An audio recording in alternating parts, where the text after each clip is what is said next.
Olá, seja bem-vindo a mais um episódio do Carreira Talk Show. Se você é novo no canal, seja muito bem-vindo. Eu sou Paul Barramondes, executivo global de Supply Chain, especialista em recolocação e transição de carreira. Se você é novo, não está inscrito no canal ainda, se inscreva no canal, ative as notificações, curta, comenta, compartilha, que isso nos ajuda a fazer esse canal crescer e levar cada vez mais insights para transformar a sua carreira.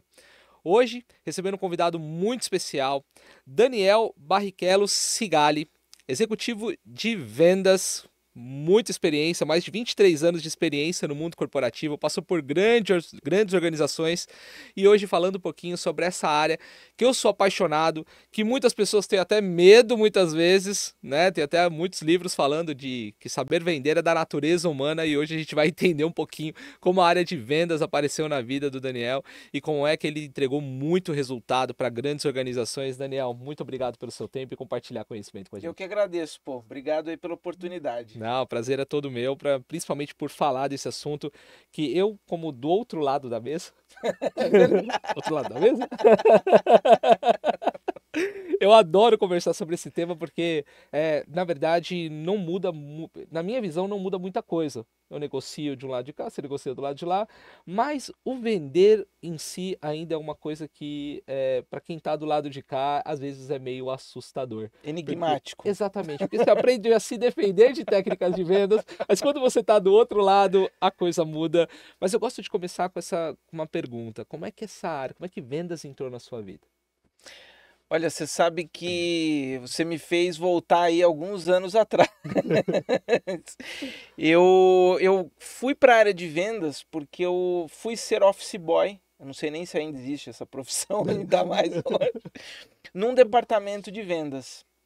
E eu acabei andando muito com vendedor.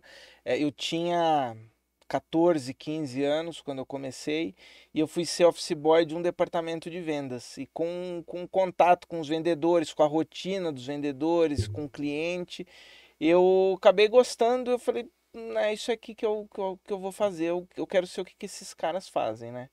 E foi aí, e inclusive foi numa empresa na época, o monopólio das telecomunicações ainda não estava privatizado, né? Era público, então era uma empresa que vendia redução de custo para ligação internacional.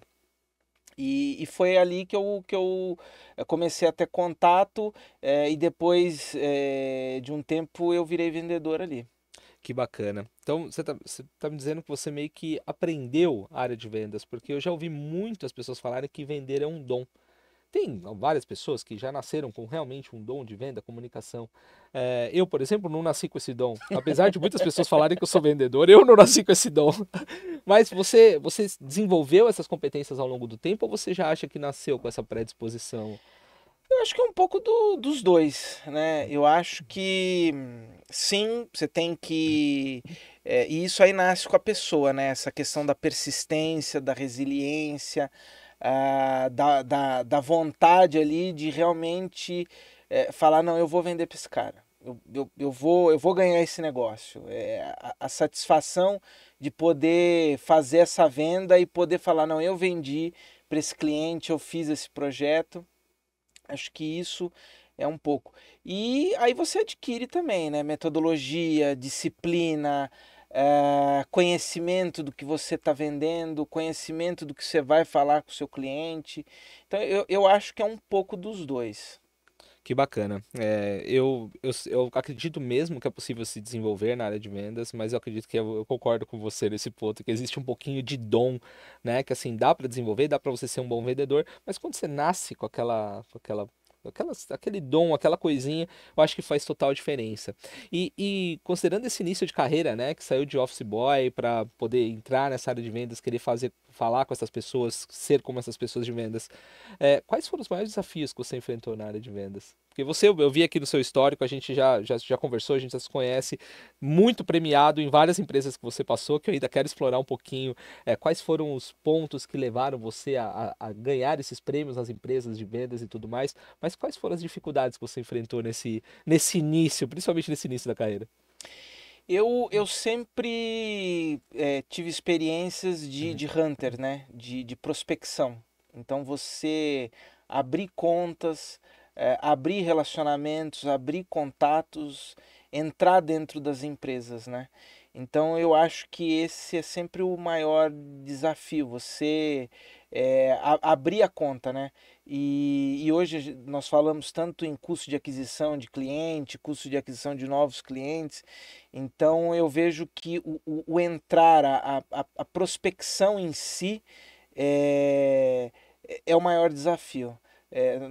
Em vendas, geralmente nós falamos que o vendedor completo ele tem que saber prospectar, desenvolver e ter aquela pegada de fechamento, né? Então, quando ele tem esses três skills, ele é um vendedor completo. O que eu acho mais difícil é sempre essa prospecção. Pelo menos é o que eu encontrei aí de dificuldade na maioria das passagens que Aí, eu com quem eu tive. converso, todo mundo fala que prospecção é a pior coisa a se fazer, né? Porque você tem que se apresentar, você tem que apresentar a empresa, você tem que começar a construir relacionamento, você tem que fazer todo esse processo. E qual que é o papel do networking neste processo de prospecção? Como é que funciona essa prospecção, que foi a sua grande dificuldade no início da carreira? Como é que você criou hacks ou o que que você fez para conseguir vencer essa barreira? Porque você vai tomar muito não, né, no começo. Não, não quero te ouvir, não quero falar, Não não tenho preciso. interesse, não preciso. E como é que você venceu essa atração ali? Como é que você construiu o relacionamento? Quais foram as técnicas que você utilizou? É aí que o perfil da pessoa entra, a questão da persistência, da resiliência, de você tentar contornar os desafios. Sempre tem que ter uma solução, procurar caminhos. Acho que essa questão da criatividade, da persistência, ela é muito importante. O network é fundamental, porque eu preciso falar com determinado contato em determinada empresa e eu conheço uma pessoa que conhece aquele contato.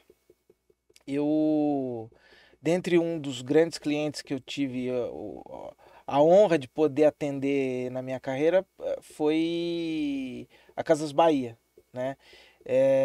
E numa determinada passagem aí, eu estava com muita dificuldade de entrar na Casas Bahia e não consegui o contato, tal, não sei o quê, e um chefe meu conseguiu o contato de um diretor de tecnologia da informação num happy hour e ele anotou um endereço de e-mail. Eu nunca esqueço. Tô até Ele imaginando. anotou o e-mail na caixa do maço de cigarro. E aí ele trouxe, falou, ó, descobriu o e-mail do cara, manda um e-mail aqui. E foi aí que eu comecei e eu atendi a Casas Bahia durante muitos anos. E foi aí que eu abri uma porta num cliente que eu atendi muito tempo, que foi muito importante em algumas empresas que eu trabalhei. Cara, eu adoro essas histórias, porque é justamente num happy hour, num momento de descontração, às vezes numa praça, numa pracinha com as crianças brincando, às vezes você tá sentado, tá ali as crianças brincando, você conhece a pessoa e dali pode sair conexões incríveis, né? Por isso que eu falo, nunca desmereça o poder do networking e faça networking em qualquer momento que você tiver da vida, porque você nunca sabe quando a pessoa do outro lado ali pode estar sentada na mesa ali que você precisa, né, se Exatamente. conectar. Cara, que espetacular, que história incrível. E me conta um pouquinho então dessa sua jornada, né? Essa jornada premiada aí que você teve em grandes empresas. É, vender é um desafio para qualquer pessoa porque você virou um mês a meta zero, né? É, Vendedor não tem passado, não né? tem passado, né? Eu falo o seguinte: você entregou um resultado extraordinário, você zerou, mês seguinte você tem isso de novo. Como foi essa jornada para dar continuidade nesses resultados? Porque realmente, para mim, é muito intrigante, né? Você pode ter entregue o melhor resultado do mundo. Você virou um mês, você tá zerado. É a disciplina. Eu diria que mais a disciplina, mais a humildade. O vendedor ele nunca pode olhar para trás e se acomodar nos resultados que ele entregou. Eu acho que ele sempre tem que olhar para frente e o que que eu vou fazer daqui 2, 3 meses, o que que eu estou plantando hoje para colher daqui 3 meses. Porque a venda hoje ela é consequência de todo um trabalho que você fez para trás de prospecção, de desenvolvimento, de posicionamento do teu produto, quem trabalha muito com prestação de serviço, de prestação de um bom serviço, de prestação de um bom atendimento. Então o vendedor ele tem que estar sempre olhando para frente, tá? E agora, e o próximo? E o próximo? Quando vem o próximo, o que que eu estou fazendo para o mês que vem? Eu acho que esse é o grande desafio. É a disciplina de ter essa preocupação, a metodologia e a humildade de não se acomodar nos resultados anteriores, porque vendedor não tem passado. É isso aí. E o controle emocional, cara, isso é uma das coisas que mais me intriga. A gente fala muito de inteligência emocional, tá em voga, principalmente pós-pandemia, mas o vendedor ele tem que ter uma inteligência emocional absurda, né? Porque imagina você passar 20 dias do mês e você tem 10 para bater a meta, e ali a ansiedade vai. Como não se perder neste processo? É um aprendizado, é uma evolução, né? Então, é lógico que a maturidade que eu tenho hoje não é a que eu tinha 20 e poucos anos atrás. Então, essa, essa resiliência, o pessoal vai falando no jargão, né? Essa casca do. Vai crescer ao longo dos tombos que você Ela vai vai, ela levando. vai crescendo, né? Você não aprende a andar de bicicleta sem levar 2, 3 tombos. Você não faz omelete sem quebrar os ovos e então isso você vai adquirindo, você vai assimilando. Eu sempre tive a oportunidade e acho que a alegria de ter muito bons gestores. Eu sempre tive bons líderes que sempre me orientaram, me deram o caminho das pedras. Olha, você está fazendo errado, faz assim, faz assado, o caminho é esse. Calma, vamos por aqui, vamos por lá. Isso eu acho que faz muita diferença. Então eu acho que eu tive a sorte de, na maioria dos lugares que eu passei, eu sempre tive bons líderes. E isso faz muita diferença. Precisa ser lapidado, né? Eu acho que essa lapidação, principalmente no início de carreira, eu acho que faz toda a diferença. Eu Sem falo, dúvida. um bom mentor, um bom líder, ele pode. Até os ruins você consegue aprender, né? Como não ser. Exato. Eu, por exemplo, na minha carreira, comecei com um líder péssimo, que me ensinou o que não fazer, né? E a partir dali você segue uma linha, né? Você sempre tem um grande aprendizado. E aí você passou por empresas de telecom e hoje está no ramo de tecnologia, Sim. né? Tecnologia que está crescendo, passando por algumas transformações, muitos layoffs, e aí e hoje ainda é algo que as pessoas visionam e querem estar. Só que vender tecnologia é um grande desafio, principalmente quando você está em empresas que estão desenvolvendo algo que é novo para isso. Como é que tem se dado essa sua jornada no ramo de tecnologia? Eu, bom, eu comecei com telecom, né? Eu comecei em companhia Uhum. telefônica, em operadora, e eu sempre procurei ter um perfil generalista, ou quando eu percebia que o meu perfil estava um tanto obsoleto, eu falava, opa, eu preciso aumentar meu background, eu preciso aumentar ah, meu nível de conhecimento e a abrangência, porque isso consequentemente vai te dando mais capilaridade de opções no mercado. Então, isso aumenta a tua empregabilidade. Então, eu comecei em companhia telefônica, depois de um determinado período eu falei, olha, eu preciso ir para a tecnologia da informação. Aí eu fiquei um outro período em tecnologia da informação e infraestrutura, né? Em gestão de aplicações, em hosting. Agora eu preciso ir para software, preciso conhecer um pouco de software. E em software abriu ainda mais esse leque, porque aí você tem as inúmeras variáveis de opções de negócio dos respectivos clientes. Então, eu acho que esse ciclo de aumentar esse leque é muito importante porque vai te aumentando as oportunidades. Então, quanto mais oportunidades você tiver, melhor vai ser o teu funil de empregabilidade. É como se fosse um funil Exatamente. de vendas. Exatamente, exatamente. A dinâmica é a mesma. E fora a versatilidade, né? Para você atuar em vários segmentos também, Sem dentro de uma dúvida. mesma área. E como é que você está vendo o futuro da tecnologia? Eu gosto de fazer essa pergunta para quem está nessa área. Hoje eu estou atuando numa empresa de tecnologia também, e eu vejo que ela tem oscilado um pouquinho, né? Você tem aquela enxurrada de tecnologias novas que vem dar aquele impacto absurdo, e aí depois você tem uma flutuação. Como é que você está vendo, principalmente agora pós-pandemia, essas empresas de tecnologia? Eu acho que elas estão se reinventando. O profissional de tecnologia ele tem que se reinventar a cada ano para ele não ficar obsoleto, ele ficar antenado, ele ficar atualizado. mas o que eu percebo é que o pragmatismo é o senhor da razão. Na última NRF, que é a Feira A feira. Internacional de Varejo, a última não, a anterior, né? Nós tivemos uma agora em 2023 e em 2022. A coqueluche das discussões em 2022 não é o metaverso, é o metadados. Que já caiu, já, né? Meu Deus. Eu falei assim, mas gente, esses caras estão vindo lá dos Estados Unidos falando de metaverso e tal, mas nós estamos falando de substituição tributária ainda aqui na ponta. Então, assim, falta um pouco de pragmatismo, né? E quando você tem esse bom senso, esse pragmatismo, eu acho que a conversa ela acaba aclarando e indo para um rumo do que é prioridade, o que faz sentido, o que traz valor, o que agrega. E aí, em cima disso, é que você vai posicionando o teu produto, o teu serviço, e é o que vai te perenizar no mercado, porque o cliente ele não vai discutir ou comprar alguma coisa que está anos-luz da realidade dele. Ele pode até se ludibriar, ficar encantado, tal, não sei o quê. Mas quando chega no dia a dia, tá bom, o que faz sentido aqui para o meu negócio, o que vai me trazer valor, o que vai me reduzir custo, o que vai me deixar na frente dos meus concorrentes, o que vai me deixar atualizado. Ah, é isso, isso, isso. Então é para cá que eu vou.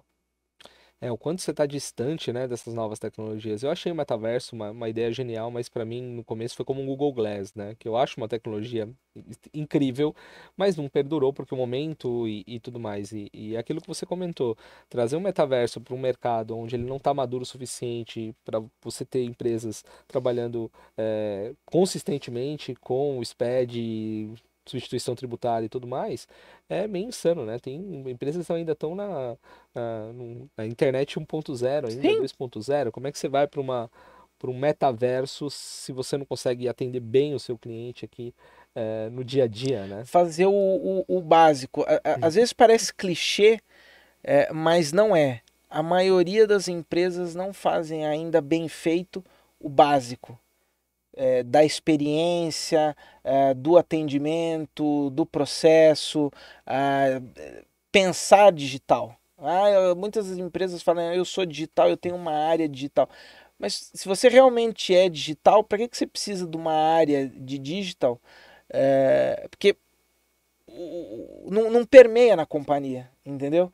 Então, fazer o básico bem feito, eu acho que esse pragmatismo aí é o senhor da razão. A empresa é tão digital que continua usando o Excel, né? Ex- Eu tive uma experiência de uma empresa que tá vendendo uma tecnologia muito avançada. O cliente falou, então eu quero ver instalado na sua fábrica. E a empresa não tinha a própria tecnologia instalada na própria Isso não é fábrica. privilégio, Você está vendendo uma coisa que você não tem dentro da sua fábrica, como é que você vai fazer? sem dúvida, sem É dúvida. um grande desafio, é um grande desafio. E eu gosto também de falar um pouquinho de carreira. A tecnologia ela avança numa velocidade que é muito difícil acompanhar, aquilo que você falou. O desafio de profissional da área de tecnologia, antigamente a lei de Moore mudava a cada 18 meses, hoje em um mês você já está obsoleto. Na área de vendas, como é que é feito esse desenvolvimento, principalmente na área de tecnologia, onde tudo muda muito rápido? Olha, eu penso que a figura do vendedor, do profissional de vendas em tecnologia, ele sempre vai existir porque sempre vai precisar de uma pessoa com conhecimento, com experiência, com resiliência, para vender essas tecnologias, né? Mais um contraponto que eu faço é, por exemplo, nas jornadas aí de clientes nossos, né? Então, nós temos visto em muitos supermercados, padarias, a figura do self-checkout. Então, aquele pessoal do caixa ali, né? Muito provavelmente num determinado momento é uma posição que vai ser descontinuada, né? Porque a experiência ela é cômoda, reduz custo, você não tem todo aquele encargo trabalhista, você tem ali num totem um caixa 24/7. E ele não deixa de ser um vendedor, porque ele faz parte da jornada ali, principalmente, que é onde você paga a conta, né? Então, esse é um exemplo, eu poderia citar vários. Então, eu acho que sim, a tecnologia ela vai eliminar muitos postos de trabalho, mas em contrapartida ela vai abrir outros.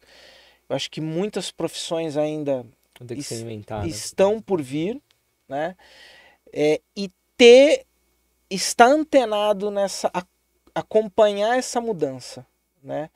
Como é que eu me mantenho atualizado no mercado de trabalho? E aí, de novo, acho que até chega a ser clichê, mas nós temos alguns exemplos, por exemplo, da Kodak, né? Que vendia o filme ou a máquina fotográfica, e eles tiveram a oportunidade aí de desenvolver as máquinas digitais, poder fabricar celular. Então, a humildade, de novo, né? Eu acho que ela também pereniza muito as posições de trabalho. Eu tive um mentor uma vez que ele falou o seguinte: você não pode se apaixonar pelo seu produto, pelo seu negócio, porque senão você não se reinventa, né? Às vezes você tem uma ideia incrível, você acha que aquilo vai perdurar durante muito tempo, e na verdade, não, né? E não necessariamente porque você teve sucesso num determinado período, Sim, você vai sem ter de dúvida. novo. Então, E nós podemos citar um monte de exemplos, né? Blockbuster para Netflix, Airbnb para rede hoteleira. Inclusive agora, recentemente, essa semana, não sei se vocês viram, mas a prefeitura de Nova York, acho que foi a Câmara ou a prefeitura que soltou uma legislação que você não pode alugar na cidade de Nova York apartamentos menos de 30 dias. Então, assim, isso é uma reação ali do sistema, da rede hoteleira, contra o Airbnb. Então, acompanhar essas mudanças e como é que eu, sempre pensando no dia de amanhã, como é que eu me mantenho perene ali na minha posição, no meu negócio, enfim. mas eu não sei se eu vi essa notícia, mas eu não sei se isso vai perdurar por muito Eu tempo, porque também a acho. demanda É que você muito tem é grande, muito né? Muito grande. grande, é É muito grande. muito grande. Eu entendo que a rede hoteleira está perdendo espaço e tudo mais, e realmente perde, né? Porque hoje é muito mais fácil você entrar no site, mas essas tentativas acabam mostrando que o sistema ele quer lutar contra algo que é muito mais forte, que é a demanda do mercado, né? Quando você tem uma demanda do mercado, por exemplo, os taxistas lutaram, mas tiveram que sucumbir aos A Uber, aplicativos. Não tem exatamente, tá jeito. certo. Você não tem mais volta, né? E considerando toda essa demanda que o mercado está tendo, como é que é possível você se destacar, principalmente na área de vendas, quando você tem negócios sendo criados, você tem novas demandas, você tem uma competitividade visceral? Como se destacar na área de vendas? Eu acho que você, primeiro, procurar os nichos de oportunidade. Sempre tem algum cliente desassistido, alguma indústria desassistida, carente de alguma coisa. Você linkar essa necessidade com a tua oferta, né? E montar uma. Aí nós entramos muito na questão de propósito, né? A tal famosa proposta de valor, o porquê daquilo, que é o propósito, né? Como um todo. Então você conseguir linkar essa necessidade com o que você tem para oferecer de uma maneira realmente diferenciada e que vai agregar valor para o cliente, e aí nós entramos na questão da metodologia e da disciplina. E sempre ter essa cadência. Eu, todo dia de manhã, quando eu vejo o meu funil de vendas, então tá. O que eu tenho que fazer para fechar essa semana, esse mês, esse quarter? Mas o que eu estou plantando para o mês seguinte, para o trimestre seguinte? O que meus concorrentes estão fazendo? A minha oferta ela vai continuar? Eu vou conseguir sustentar o meu discurso de diferenciação? Por quanto tempo eu vou conseguir? O que eu preciso trazer de novo? Então eu vejo que é um ponto de equilíbrio entre disciplina, recorrência, porque nós estamos falando de metodologia e cada um tem a sua, não existe a certa ou a errada, cada um tem a sua, e planejamento. né? Pensar sempre o dia de amanhã, pensar para onde nós vamos, nunca se acomodar e sempre pensar no próximo, né? Onde nós vamos atacar, onde que vai garantir o resultado aí dos próximos meses. Porque, de novo, a venda desse mês é o trabalho de 3, 4, 5 meses para trás. E agora, o que nós estamos fazendo agora para ter a venda daqui 3, 4, 5 meses? Então isso aí é um processo, é uma metodologia, é uma recorrência, é uma disciplina, e que eu vejo isso de maneira prática. A metade das perguntas que você fez aí, você já me assustou, porque eu falei, é tanta coisa para pensar que eu já não sei se eu quero mais ir para a área de vendas. Acho que eu tô bem em compras. É quase um Cortella fazendo um monte de pergunta que eu não sei a resposta. Agora, esse ponto que eu queria trazer. Eu trabalho numa área onde eu respondo à demanda.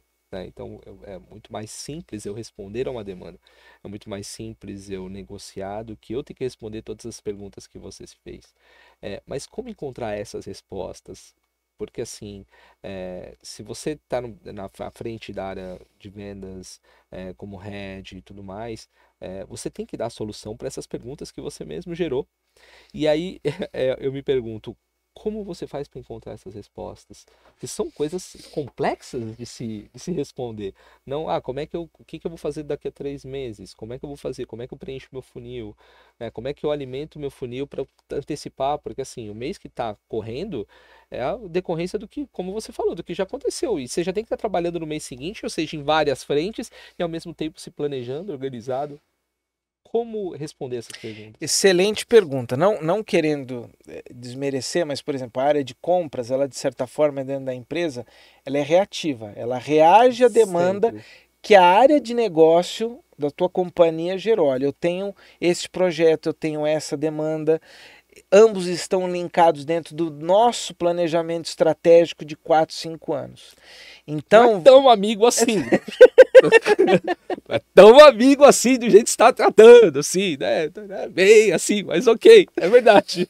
então você está antenado aos movimentos dos segmentos que você está se especializando ou que você atende. Então, quais são os desafios de negócio da indústria alimentícia, da indústria financeira, da indústria de serviço de saúde, da indústria de educação? O que essas indústrias estão fazendo para entregar os seus resultados? Quais são os desafios que elas têm com o seu aluno, com o seu paciente, com o seu cliente final? Quais são os desafios de negócio entre os seus concorrentes? Quais são os planejamentos, onde elas querem chegar daqui 3, 4, 5 anos? Quais são os objetivos de negócio final? Porque tudo isso é gerador de demanda. Entendendo esse processo de negócio, essa jornada de negócio, esse desafio de negócio, é que você vai olhar para dentro de casa. Ah, tá bom. Então esses caras eles estão indo para cá. Eles estão demandando isso. Tá, aí você vai fazer a lição de casa, tá? Qual que é o meu portfólio? O que eu tenho que redesenhar? O que eu tenho que evoluir? O que eu tenho que inovar em termos de produto? O que eu tenho que me atualizar com o meu posicionamento de marketing, o meu posicionamento de brand, para atender essas demandas. E aí, com esse link, é que você vai chegar nessas pessoas e falar, não, olha, eu tenho a solução, eu conheço o teu negócio, conheço a tua jornada, conheço o teu processo e o teu planejamento estratégico. E eu acho que eu tenho uma solução para resolver isso, isso, isso. É aí que dá o link, é aí que se criam as parcerias, é aí que se criam os relacionamentos. Ó, e nós vamos construir isso aqui junto. Para quê? Para que quando você, na tua posição de compras, vai receber uma demanda da respectiva área de negócio, é lógico que você vai fazer dentro do compliance todo o teu processo de comparação de preço, de comparação de produto, porque o teu objetivo é adquirir o melhor produto com a melhor relação custo-benefício para a empresa. Mas se você conseguir construir uma relação com a área de negócio e o posicionamento do teu produto, você vai entrar nesse processo de supply numa posição diferenciada. Por quê? Porque você vai conhecer mais o negócio do cliente final, você vai colocar diferenciais que só você tem, que os teus concorrentes não têm. você vai até conseguir fazer, e aí esse é o fundamental, vender pelo preço justo. Muitas vezes você até vende mais caro do que o segundo lugar, mas você tem que justificar o porquê. Olha, segundo lugar nesse ranqueamento que você, profissional de compras, fez, o meu preço ele é mais caro. Por quê? Porque eu estou te entregando esse outro diferencial que o meu concorrente não faz e que é essencial para o objetivo de negócio que a sua empresa tem. Então é por isso que custa mais caro. Não é que custa mais caro, eu estou te vendendo pelo preço justo o que realmente você precisa. Então essa é que é o clichê da famosa proposta de valor. Eu vendo valor. Tá, mas o que é esse valor? Esse valor é tangibilizar de maneira prática isso aí que eu falei para vocês. Isso que você está falando é música para os meus ouvidos, que é justamente quando você conecta a área de supply chain com a área de vendas dentro da mesma estratégia, onde você tem boas parcerias e bons resultados aparecendo, né? E aí você me trouxe algo muito interessante, você falou aí de ferramentas, e essas informações, eu imagino que você deve estar falando de uma Nielsen da vida, de informação, dados, para que você possa tomar essa decisão, né? E aí vem a inteligência artificial, que ela vem trazendo muitos dados, muita informação, porque por trás tem um Big Data. Como é que a inteligência artificial está se conectando na área de vendas? Eu vejo que muitas pessoas acabaram se assustando demais com a inteligência artificial, que já existia, mas ela se tornou agora acessível para as pessoas, né? Mas como é que você pode utilizar a inteligência artificial como base para poder obter esses dados e desenvolver uma boa área de venda? Eu, com muito minha modesta opinião, eu vejo que a inteligência artificial ela é uma ferramenta, ela é meio, mas por detrás da ferramenta tem sempre um usuário com conhecimento, habilidade, empatia e criatividade.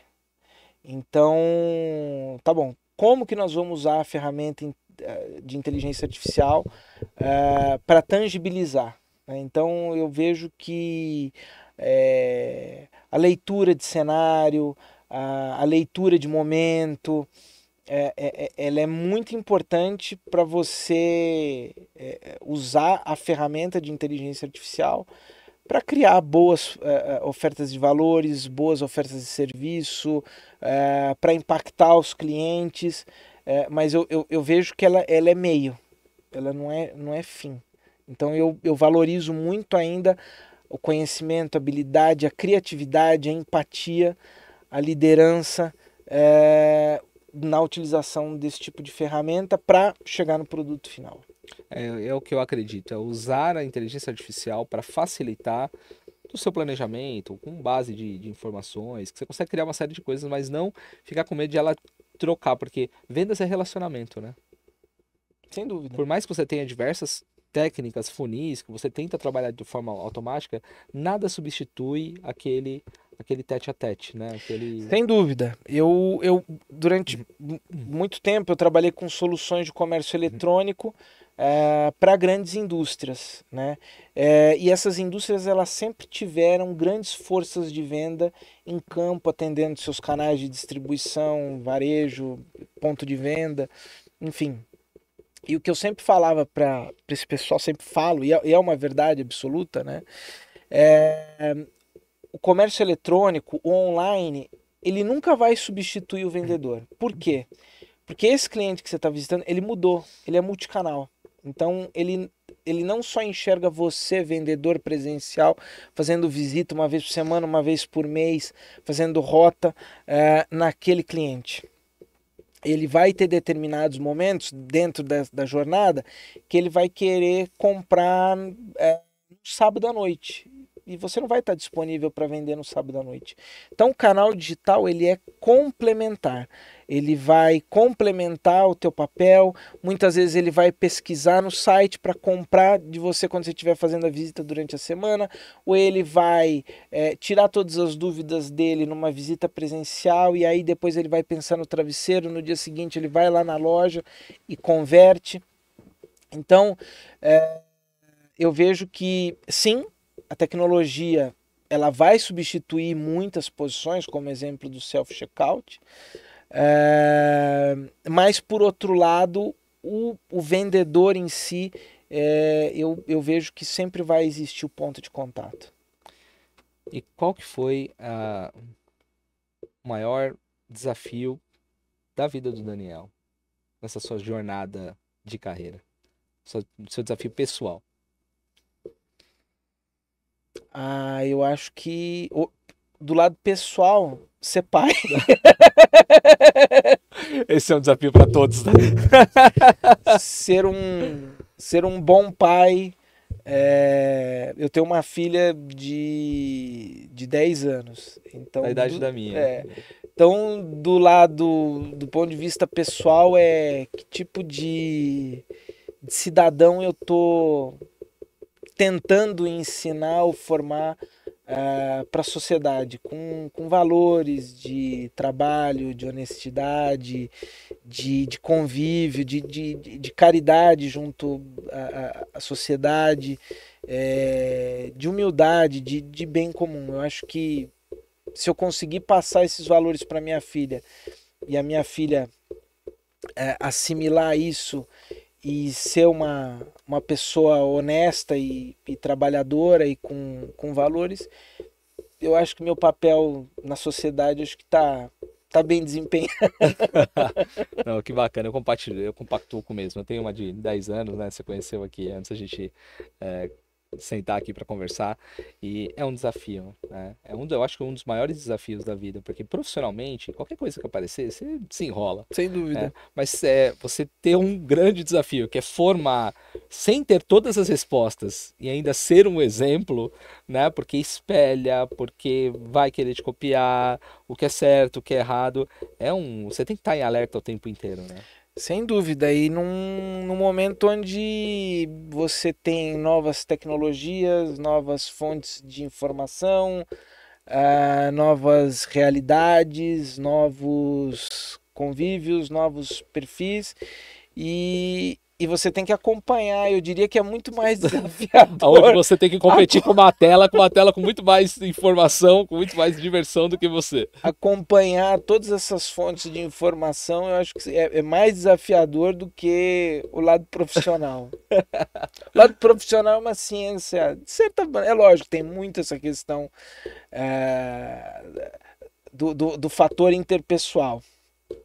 Mas do lado pessoal você tem a questão emocional envolvida, né? Não que você também não tenha no lado profissional, mas eu acho que isso aí enfatiza um pouco mais. Mas é que você tem muitas variáveis que ela não depende só de você, né? Você contribui para resolver algumas variáveis e o que é possível.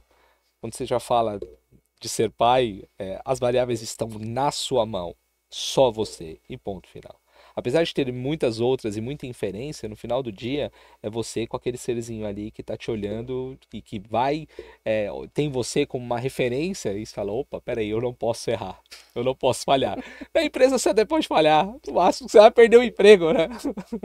Ou não bater a meta do mês. Ou não bater a meta do mês, tá tudo certo, mas ali você não pode falhar. Esse é um grande desafio. Exatamente. E os próximos passos da carreira do Daniel?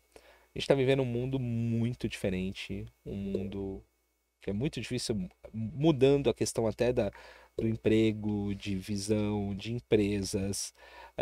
Nós estamos trabalhando numa época onde você tem 4 gerações trabalhando juntas, o que é um baita desafio, porque você tem mudança de visão, valores e uma série de coisas. Como é que o Daniel está vendo a carreira dele para o futuro? É um desafio, né? Então você amarrar todas essas fontes de informação exige muito, né? Mas, de novo, eu acho que conhecimento, habilidade de lidar com todas essas fontes de conhecimento, se manter informado, desenvolver cada vez mais a criatividade. Eu acho que criatividade e empatia Fundamental. é o que vai fazer a diferença no profissional do futuro, aquele profissional que consiga sempre criar caminhos para contornar os obstáculos. Sempre tem uma solução, sempre tem um caminho, sempre tem uma alternativa. É difícil, mas é o teu negócio, nunca poder desanimar, né? Sempre, vamos lá, caímos, um tombo, escorregamos, vamos pro próximo. E vamos lá, uma hora vai dar certo. Então essa persistência, essa resiliência, essa força de vontade, que aí, voltando lá atrás, uma das primeiras perguntas que você me fez, que eu acho que aí é questão de dom, de vocação, de gosto, né? De vocação mesmo, né? Não se deixar bater pelos obstáculos. Vai dar certo, nós vamos lá e vamos fazer acontecer. Eu acredito, né? Antigamente fazia-se muita pergunta, né? Como é que você se vê daqui a 5 anos, né? Da 10 anos? Hoje a gente não tem mais como responder Não, isso, né? não, Hoje não não. tem mais. Depois de uma pandemia, eu não sei se eu vou estar na semana que vem, né? Eu não sei o que eu vou ser. E fora que muita coisa mudou, né? O mercado ele mudou de uma forma com novas profissões que não se tinha Sem dúvida. antes, com novas coisas sendo feitas, empresas abrindo e fechando, o mercado, a tecnologia devorando uma série de negócios. É muito difícil você responder o que você vai ser daqui a um ano. Tá muito sazonal, né? Tá muito instável, mas eu vejo na época que o Brasil era um país inflacionário, você pega essas empresas de 40, 50 anos, como é que elas conseguiram atravessar essa, porque era uma pandemia, né? Sim, sim, sim. Entendeu? Então essa versatilidade, essa resiliência, então eu procuro me espelhar muito nessas pessoas, nessas empresas aí empresa com mais de 50 anos, realmente tem que se tirar o chapéu, porque poder sobreviver num cenário tão instável em termos de economia, política, é para poucos. E conseguir manter as suas empresas, os empregos crescendo, realmente isso é para poucos e é de se tirar o chapéu para o empresário brasileiro como um todo. Não, isso é verdade. Eu trabalhei numa empresa centenária, né? Com mais de 100 anos só no Brasil. E o conceito de uma empresa longeva e sustentável, ela é muito diferente do que a gente enxerga no dia a dia de empresas com menos tempo, né? Então, assim, é um Titanic que demora muito para virar, mas tem um motivo para demorar muito para virar. Propósito, né? Propósito, exatamente, porque você tem que olhar o que eu quero daqui a 100 anos, aonde eu quero estar daqui a 100 anos. E não dá para fazer mudanças muito bruscas como o mercado vem exigindo. Às vezes você acaba um pouquinho defasado, mas você consegue manter ali a sua sustentabilidade ao longo do tempo, né? Foi o que eu percebi trabalhando numa empresa longeva que eu tiro o chapéu, porque realmente você ter, ó, quando eu trabalhei tinha 110 anos de Brasil, 110 anos, cara. O Brasil tem 530, né? Exatamente. Assim, é um baita desafio. E o que o Daniel tá consumindo? Queria que você desse uma dica pra gente de livro, série, filme que você tá consumindo, algo que tem te inspirado. Olha, eu vou dizer um filme que eu assisti agora há pouco tempo. É, é a vida da. A vida não, é um recorte, né? Da Golda Meir, que foi ex-primeira-ministra de Israel durante a guerra do Yom Kippur. Bom, Israel como país é uma prova de superação, né? De resiliência, de disciplina. E de redescoberta. Agora tem um grande polo, é o próximo Vale do Silício, né? Tá, Exatamente, tá nascendo aí um exatamente, grande exatamente. polo tecnológico. E eles fizeram, um lançamento recente aí, foi. Eu sempre me atraiu mais foi assim biografia de grandes líderes. E ela assim teve um desafio muito grande de ter que liderar o país ali num momento muito instável de guerra, que a situação era muito adversa para Israel. Depois eu fui pegar a vida da Golda Meir, ela era ucraniana, ela foi fugitiva, viveu nos Estados Unidos, depois ela acompanhou todo o processo de independência de Israel. O filme trata só de um recorte, eu fui depois pesquisar mais a fundo, eu conhecia muito por alto, mas esse tipo de líder aí que realmente é, mantém a calma, tem o propósito, tem um porquê. Eu acho que Israel é a prova viva de ter um propósito para um país, para um povo, de uma civilização. Acho que a prova maior é essa, é o que eu vi e me chamou bastante atenção. Espetacular. E, bom, tô chegando no finzinho aí do nosso bate-papo, mas eu não posso encerrar o nosso programa sem te perguntar o que que você vê do Brasil para os próximos anos. Difícil essa pergunta, mas queria a opinião do Daniel. O que que você acredita? O que que você está vendo do mercado? O que que a gente pode esperar pela visão de alguém da área de vendas, de tecnologia, que a sua visão de mundo mesmo em relação ao que nós vamos passar aí nos próximos anos? É uma pergunta difícil. Muito difícil, Falando... muito difícil, é muito difícil. Eu faço essa pergunta para todo mundo que eu conheço, cada vez você tem uma resposta, é muito difícil ter essa pergunta, mas eu queria conhecer sua visão, o que que você está enxergando? Ela é, de certa forma, até filosófica. Um pouquinho. É para deixar o final do programa reflexivo para nossa audiência. É assim, eu acho que a única certeza que nós temos são duas variáveis. Eu por definição, eu sou um eterno otimista. Então, dificuldade nós sempre vamos ter. É a única certeza que nós vamos ter é muita pedra no caminho. Sendo brasileiros, mais ainda, né? Mais ainda. Então, vamos ter turbulência, vamos ter dificuldade, vamos ter tempestade por aí. Mas nós vamos chegar lá. Entendeu? Então eu acho que sempre tem a bonança depois da tempestade. Vai ser fácil? Não. Mas eu vejo uma perspectiva positiva, independente de cenário político, inflação. Eu acho que a tendência de queda de juros vai motivar muito investimento.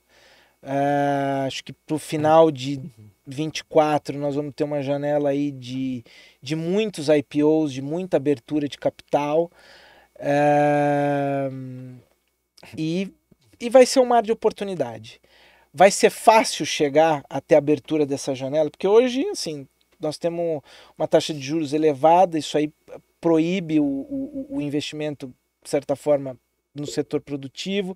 Então o dinheiro ele fica represado no segmento financeiro, mas existe um caminho aí, tortuoso, difícil, mas eu vejo que vai se abrir uma janela de oportunidade final de 24, no decorrer de 25, onde vai se abrir muito capital, o preço de papel na bolsa tá barato, muito barato, são empresas saudáveis, geradoras de caixa, e isso vai atrair muito investimento que impulsiona a economia, gera oportunidade. A economia ela é uma força motriz que quando ela gira vem oportunidade para todo mundo. Então isso aí estimula consumo, gera emprego, que gera renda, que por si só gera mais consumo. Então eu vejo que num horizonte de longo prazo nós vamos chegar lá.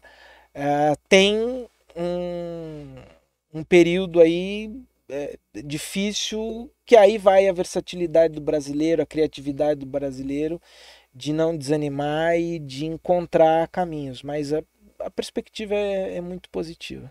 É o que eu acredito. Eu li agora que a Robert Half lançou o índice de confiança, né?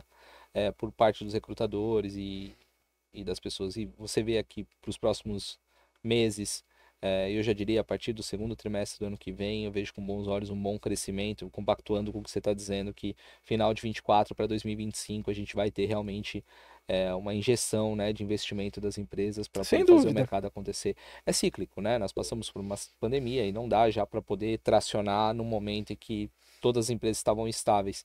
Mas agora eu acho que mudou o governo, e a gente tem que aprender a lidar independente de qualquer governo, porque pode entrar um ou entrar outro. A economia ela tem que girar, as empresas têm que sobreviver e isso vai flutuando. O desemprego caiu, né? Então caiu no último mês. Então acho que eu compactuo contigo. Eu também sou otimista. A gente vai ter que sambar, vai ter que rebolar, vai ter que dar os pulos. Não vai ser fácil, mas no final do dia é o que eu acredito também, que o mercado ele vai se acomodar de uma forma que vai abrir muitas oportunidades, tanto para profissionais como empresas, para o mercado? Não vai ser fácil. Assim, eu vejo que a crista da onda, a janela, realmente ela vai estar consolidada início de 26. Acho que 26 vai ser um ano bom, só que nós temos 2 anos pela frente. Então, aí é que está o desafio, né? Então, se manter, sobreviver, encontrar os caminhos e estar pronto para colher esses frutos em 26. Acho que esse é o grande desafio. Não vai ser fácil, mas eu acho que existe uma janela de oportunidade muito grande nos próximos 2 anos. Espetacular. Daniel, muito obrigado pelo seu tempo. Que bate-papo incrível. Adoro conversar com pessoas que são de áreas que eu não atuo e que você tem uma visão totalmente diferente do que você tem. Eu aprendo, eu costumo dizer para todo mundo que é o meu MBA de graça, conversar com pessoas. Que papo agradável, muito conhecimento, muito conteúdo. Então, obrigado pelo seu tempo. Eu que agradeço. Obrigado pela oportunidade aí. Espero poder compartilhar aí com um pouquinho da experiência aí com vocês. Sempre. O programa está aberto, sempre quiser voltar, tiver com um novo projeto, venha bater um papo com a gente, vai ser muito bom ter essa sua visão de mercado. Eu quero mudar também um pouquinho o formato, quero trazer painéis, quero trazer algumas pessoas para a gente poder debater, conversar. Então tá mais que convidado aí para a gente poder falar do futuro do mercado, o futuro do trabalho. Sem dúvida. Vamos desenrolar isso. Vamos Obrigado. Lá. Obrigado, viu? E obrigado você que nos acompanha, que nos prestigia com a sua audiência. Não se esqueça de se inscrever no canal, ativar as notificações, curtir, comentar e compartilhar esse episódio com o máximo de pessoas que você conseguir, que isso nos ajuda a trazer profissionais incríveis como o Daniel para compartilhar conhecimento e gerar insights para a sua carreira. Até o próximo Carreira Talk Show.